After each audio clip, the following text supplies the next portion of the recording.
We're here at AOL Builds, and we have Jason Derulo in the building. What's happening? What's happening? And that was your sexy yet creepy lyric video for If I'm Lucky. Tell me about the concept. I was getting some Walking Dead vibes with that video. Definitely. So part one is coming out in a couple weeks, and the song is about how a relationship can be incredible, and that person may be the perfect person in your mind's eye, but for some reason or another it just doesn't work out. But I'm saying just because it didn't work out in this life doesn't mean it can't work out in the next one. If I'm lucky, I'll meet you on the flip side of the graveyard. So it's a very different kind of concept, but one that I think is relevant in a lot of our lives. It's very extreme, but I think a lot of people may feel like that. That they have that special person that for some reason they got away. Yeah. If I'm Lucky comes after your summer jam, Swallow, which was a collaboration with Nicki Minaj and Ty Dolla $ign, and also went 5 times platinum, so congratulations on that. Thank you very much. When you're in the studio, is it your goal to always create these songs that get immediately stuck in your head? No, not exactly. So, I mean, the intention is always to just create something that will attach to someone's life in some way or another, whether it's a song that people want to get ready to when they go into the club, or whether it's a song that people want to listen to when they're making love, or whether it's a song that people want to listen to when they're at the club or when they're falling in love with somebody. I mean, it's always my intention to attach a song to somebody's life. I mean, it's like movies. I mean, you want to make people feel something, or you want to have a song be a soundtrack to a person's life.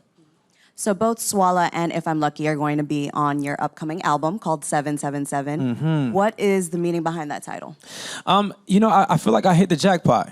Just recently, we just hit 102 million sales across the world. So that's just like a jackpot number. You know what I'm saying? It's like, my life is almost like a pinch yourself moment. You know what I'm saying? So I thought 777 was really appropriate from that perspective. And then the song If I'm Lucky, came out, and it was just like, oh my goodness, this is perfect. Everything is kind of just falling into place. So yeah, it's exciting. I mean, this album is very different in terms of growth, and me wanting to put out material no matter what the content is, whether it's on the side of Swallow, which is a song that might not necessarily get as much radio play because of the content, or a song that talks about my struggles and failed relationships and things that I go through personally. I mean, it's really an in-depth look of who I am. From a musical standpoint, how do you feel like your songs have evolved since your last album, Everything Is For? I think, as a human being, as a man, I think music just kind of mirrors life, right? I mean, as much as I've grown as a man, my music will do the same, because I always write music based on my life, and I write music based on how I move through my life, and also my voice is very different. I mean, you speak differently as a 19-year-old than you do when you're 27 years old. You know what I'm saying? So, how I spoke when I was 19, when I was coming out with What You Say and riding solo, is not how I would speak now. So I mean, it's basically me just growing up, and then the music kind of just mirrors that. You're also able to adapt with whatever genre kind of gets thrown at you, because you also performed at the 2017 CMT Awards with Luke Bryan. Yeah. You did a different version of Wanna Want Me. Mm-hmm. And then there were some rumblings about you potentially doing a country project with another pop star. What's the word on that? I mean, I just love music. I'm a fan of music, and country music being one of those genres that I am obsessed with, actually. Luke is amazing in all he does, and actually collaborating with Florida Georgia Line, doing the theme song with Hank Williams as well. And so you'll see me every Monday night, Monday Night Football. You know what I'm saying? So that's your touchdown dance? Yeah, that's on the horizon, but also a country project that I can't really mention who it's with, but they're country artists as well. So yeah, I like to dibble and dabble. I like to just make music. It's really nothing beyond that. It's just the love of what music is. Who was responsible for putting you and Hank and Florida Georgia Line together for the Monday Night Football theme song? I don't know exactly who. I don't know the person's name. Let's just say it was me. Are you a big football fanatic? I am. You know, I mean, I grew up watching Monday Night Football, so I mean, this is a monumental moment for me. Of course, I mean, to be included in something that is so all American, you know, I think is a real feat. I mean, I would watch it every single week. You know, sitting down on the carpet, just watching it with my family. It's such a family oriented thing. It's such an American thing. So you know, to be a part of that now, you know, it's pretty incredible. Beyond music, you also have your own record label called Future History Records. How do you kind of switch your frame of mind from artist to label boss? I try not to at too much because I really want to see it from the artist's perspective, and I think that's one of the stronger things that I have, you know, within Future History is the fact that I can actually see it from the artist's perspective, whereas, you know, most executives only see numbers and numbers and numbers and numbers. For me, it's about the art. It's about how the artist feels. It's about the artist getting what they want to get across to the world. I mean, if I could talk to the 19-year-old that I was when I was first starting out, I mean, I would be a totally different artist, like way earlier on. I mean, I was just kind of trying to find my way. But seeing as, you know, that I kind of, all these years I had time to grow and to learn by experience.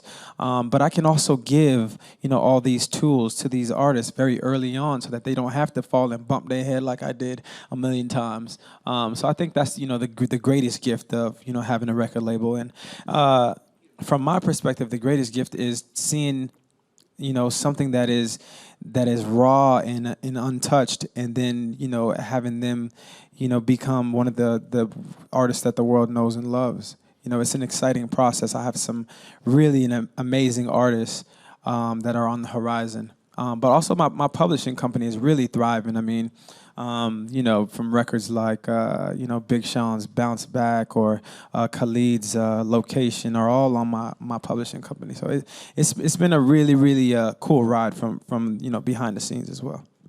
What would you tell that 19-year-old Jason Derulo, if knowing what you know now? Be yourself, man.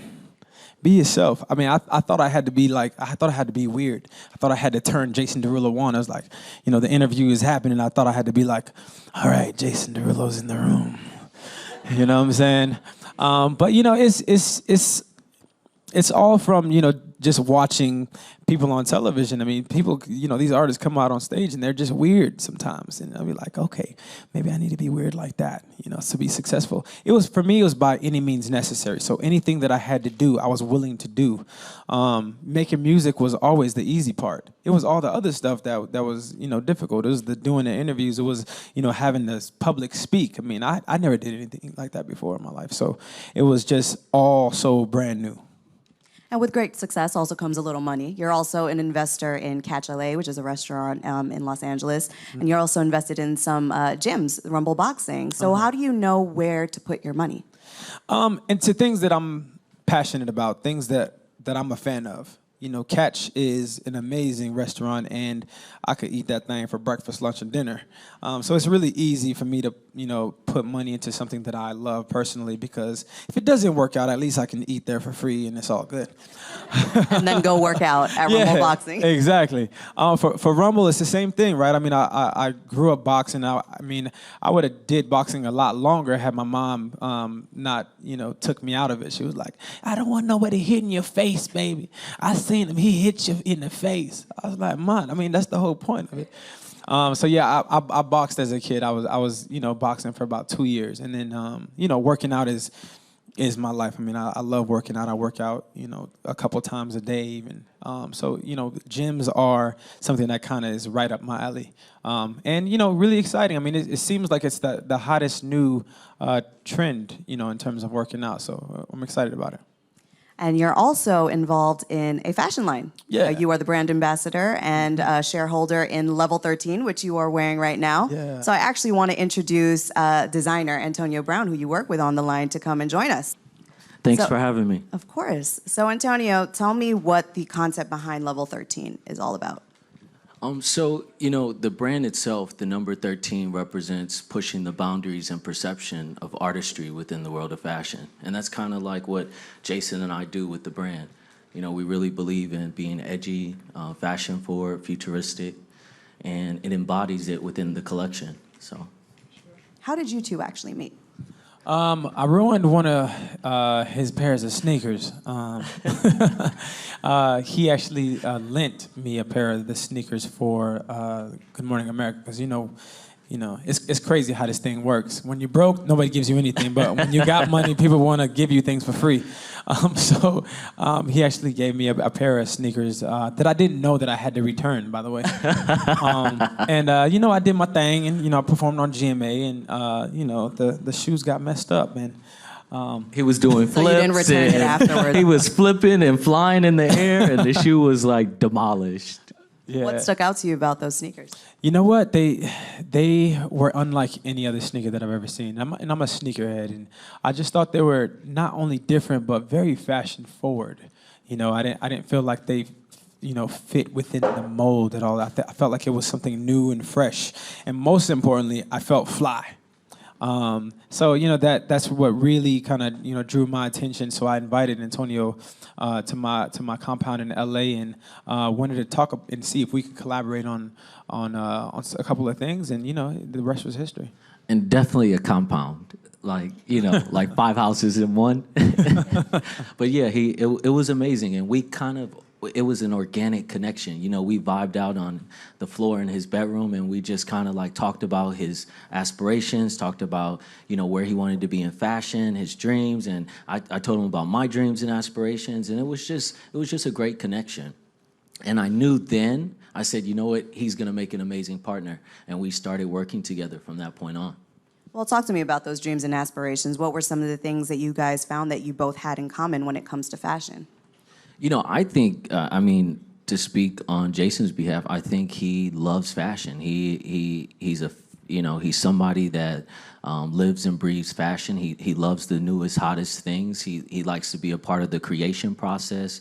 He likes to be an influencer. And we kind of met there because I was looking for a collaborator, somebody that brought an edge to the brand, someone that could take the brand to another level, and we can grow together. And we were able to do that. Jason, how did you feel like you could contribute to this? You know, there are always so many different trends popping up every single day because of the internet. So how did you know that you wanted to put, you know, your name on this? You know, I'm a fan of fashion in general. I mean, I'm the kind of guy who likes to see what the latest thing is, and I think it starts with being a fan. You know, it starts with being a fan of fashion and wanting to know, you know, what that next fresh thing is, and you know, building upon that. You know, it's been a really cool process because, you know, having Antonio as, you know, somebody who's been in it for years and years and years, you know, to kind of navigate things, and me bringing, you know, the other side of things, of being a fan of high fashion things. I mean, I buy high fashion things all the time, and I was constantly, you know, looking for the lines that had the freshest things, you know. So you combine that, and it becomes something totally different. What do you feel like the future of fashion looks like? Level 13. 100. Absolutely. I mean, fashion is ever changing, you know? And one thing about our brand is we always look to the future. I mean, we are the future of luxury. So we're constantly pushing the boundaries and perception of what the brand can be and what it will become. What made Bloomingdale's the perfect home for it? Because it's going to be available there, right? Yeah. I mean, I think Bloomingdale's was such a perfect match because they're not in this uberly high price point, but they have a luxury market that we cater to, and it's not a completely non-exclusive brand. We're still exclusive in their department store.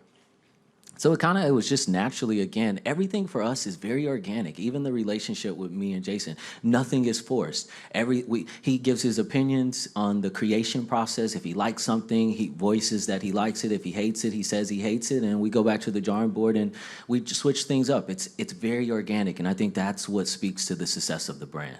Yeah, and I think another thing is we like to keep it simple as well. Like I talked about how we're fans of high fashion.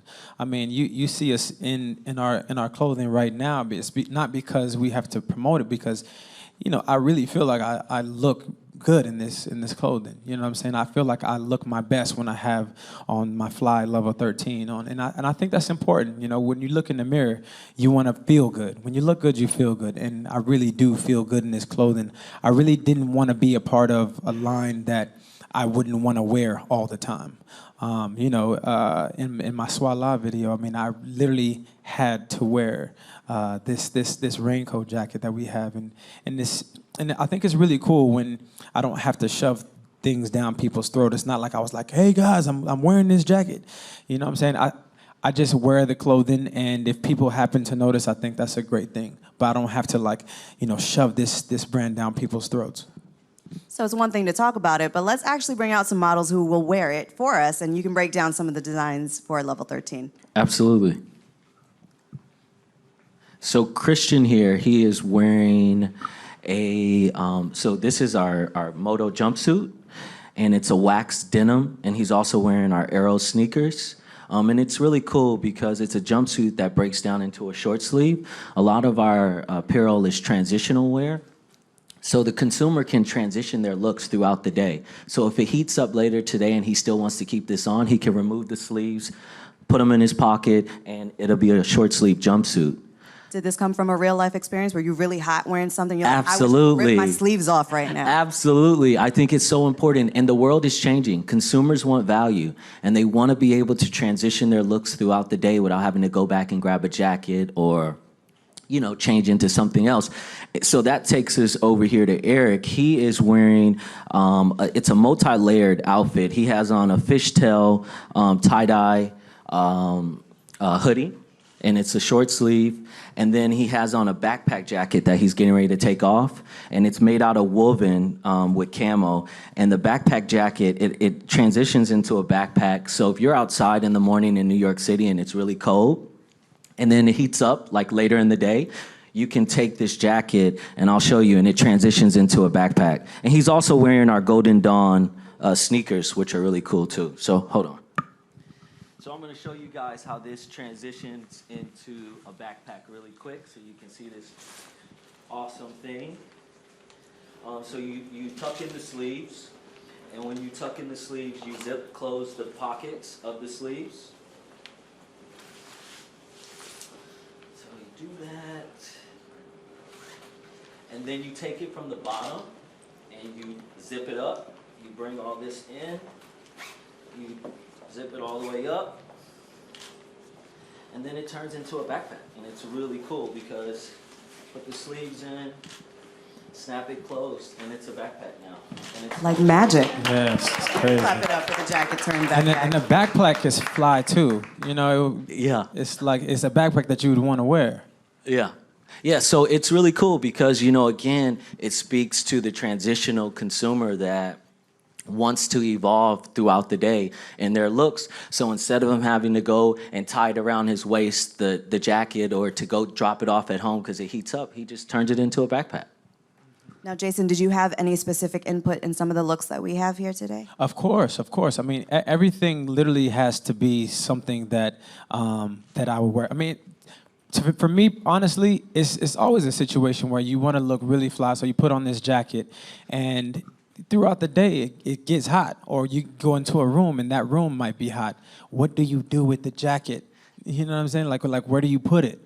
So, I think, that piece personally is one that really speaks to me personally.